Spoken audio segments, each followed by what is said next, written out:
Welcome back to Data Science at Home podcast. I'm Francesco and I'm podcasting from the office of Ametix Technologies based in Brussels City, Belgium. Today I want to tackle an issue that could reshape the way you perceive reality. I will be speaking about deepfakes. I know, it's not new. We know about deepfakes for a long time now.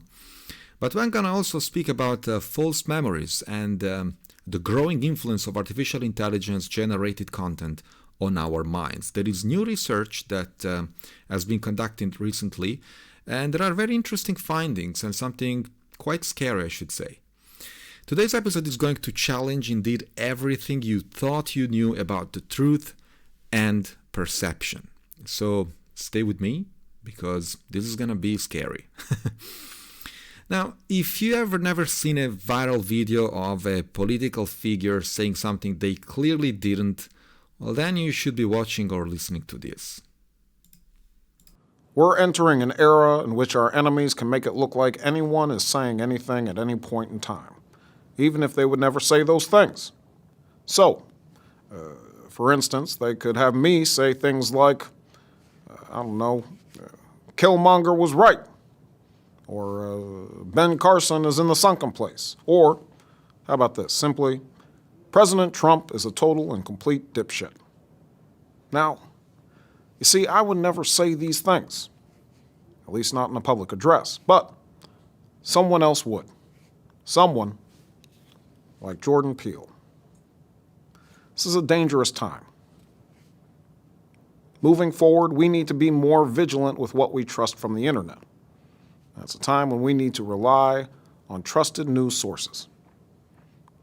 It may sound basic, but how we move forward in the age of information is going to be the difference between whether we survive or whether we become some kind of fucked up dystopia. Thank you. And stay woke, bitches. Yeah, so did you see that? I mean, this is very hard to tell, right? And this is not a new example of deepfakes. This is actually pretty old, I think more than 5 years ago. So that's the kind of manipulation that we are facing, in these days, so-called the digital age. Now, there are, as I mentioned, new studies that show that something like 15%, of people exposed to AI-generated content are developing false memories. That's right, false memories. People start remembering things that never actually happened. And all this is thanks to the digital illusions that we expose these people to. Now, I'm pretty sure you've also stumbled across, images that, of course, look a little too good to be true. Then you have encountered the creeping threat of deepfakes. For the uninitiated, even though I believe there are not so many today, deepfakes are essentially AI-generated videos, images, and audio that manipulate reality in ways that are often indistinguishable from the truth. And if a few years ago you could still see some defects, let's say, in the generated media, this is happening less and less. It's still happening, fortunately, but at some point it will not. The generation will be so good that there will be no ways to distinguish what is real from what is not. And of course, I'm not talking about sci-fi dystopia. This is happening now. We're not talking about the future. In fact, the video that you just watched, the Obama video, is from at least 5 years ago, I think 6 years ago. Now, this is not a theoretical issue that I'm raising today. Okay, we are talking about disinformation campaigns. We are talking about political manipulation. We are talking about something even more scary than that, which is collective memory, right? Which is, in my opinion, the scariest of all, because when these things go viral, they don't affect a single individual. They affect thousands or millions. Now, these folks will most likely live with such memories, such false memories, in their head, and they will tell their neighbors or their friends, making this phenomenon even more viral. So they essentially will amplify it. And that's normal. We cannot blame human nature for that. If I hear about something, I will tell my neighbors, I will tell my friends. If I'm convinced that what I see is real, truly happened, well, I will amplify that even more. Or it will be more natural for me to tell it around, to amplify that story. There is another example that I want to mention today, also relatively old, I think 1 year ago. Actually, I'm pretty sure it was 2023. The viral deepfake of Pope Francis in a white puffer coat. It was on the news in 2023. You have definitely seen it, and if you didn't, just Google it. It's something extremely real. It looks real. Of course, it's not, even though there are defects on the hands if you pay attention to the details. Now, that image really didn't happen in reality. It was fabricated by eyes, just so you know. And yet, it had the power to shape public perception, which was like, yo, the Pope is a cool guy, or a thug, is one of us, which is definitely inappropriate for a religious figure like the Pope. It's not just memes or political stunts either. The technology that I'm talking about is far more dangerous when it starts messing with something as fundamental as memory. And there is an effect that it's called the Mandela effect. You probably have heard of it.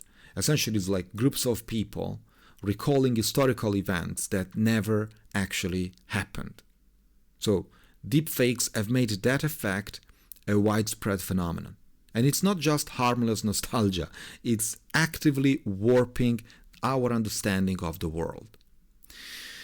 So why should we care about all what I'm saying? Well, because memories are, in fact, at the core of how we process the world around us. And if artificial intelligence can plant false memories, it means that it can also distort our decisions, our identities, but also the way we interact with other people, or with other events, or with whatever happens in the world.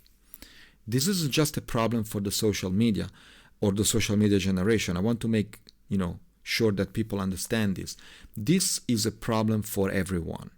And I'm not even mentioning, kids and young generations that are even more exposed to this phenomenon and a lot more vulnerable than, adults. Now, the true danger lies not in the machine becoming more like the man or the human, but in the human becoming more like the machine in a way.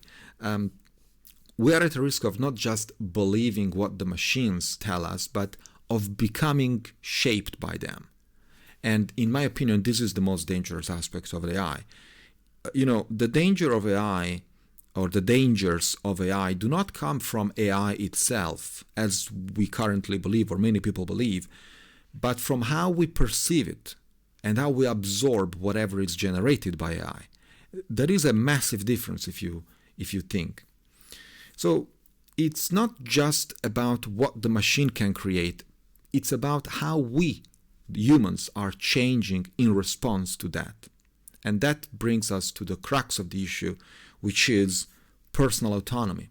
When our memories are no longer reliable, when our perceptions of reality can be manipulated at scale, well, then we lose something vital, which is the ability to make informed decisions based on truth. And the recent study I referred at the beginning of the episode, is the one conducted by William Sailton from Slate. He conducted an experiment that was very revealing in my opinion, and for whatever reason it hasn't really hit the news as much as I expected. It shows that 15% of participants formed false memories. So there are psychologists working on this. 15% is a lot, okay?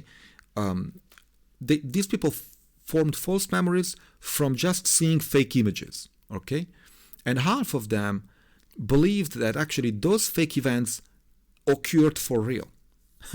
So I'm smiling or laughing, but I shouldn't. This is more than just a statistical curiosity. This is a real-world threat to how we understand our own history. You do this for a few years and you simply shape the minds of entire communities. Guaranteed. So where do we go from here? How do we protect ourselves in this AI-driven world where the line between truth and fiction is becoming increasingly blurred, and in my opinion, it will disappear soon, completely? Well, we have seen problems like this one. It's a cat and mouse problem, as mentioned in many episodes on this show. Of course, I don't have the solution to a problem like this one, but for sure, it starts with awareness. You must be vigilant about the content that you consume.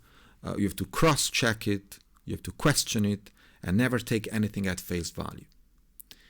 Being aware is, in my opinion, the first step, and unfortunately, it's the only one that we have so far. And that's exactly what we need right now, a change in how we interact with the digital world. We might not be able to stop deepfakes. In fact, as I said, these deepfakes will become more and more sophisticated, but we can certainly stop them from manipulating our memories and shaping our futures. So let's make a deal. The next time you see something online that doesn't quite add up, take a moment, think critically, and ask yourself, is this the truth? Or is this a machine-generated illusion? Do not absorb it immediately, even though it's, easier to say than to do it. But today it is a lot easier to absorb things as they look, which is and will be less and less likely as they truly are. That's all for today's episode of Data Science at Home podcast. If you enjoyed this very short but deep, hopefully, dive into the intersection of artificial intelligence, memory, and disinformation, make sure to subscribe, share this episode, and leave us a review on Apple Podcast. We also have a new channel, YouTube channel, the one that you're probably watching. But for those who are not and are listening to the show, we have, of course, a YouTube channel. Feel free to come subscribe and leave us a comment. Also, don't forget to check our latest posts over on the Data Science at Home newsletter. Until next time. Ciao.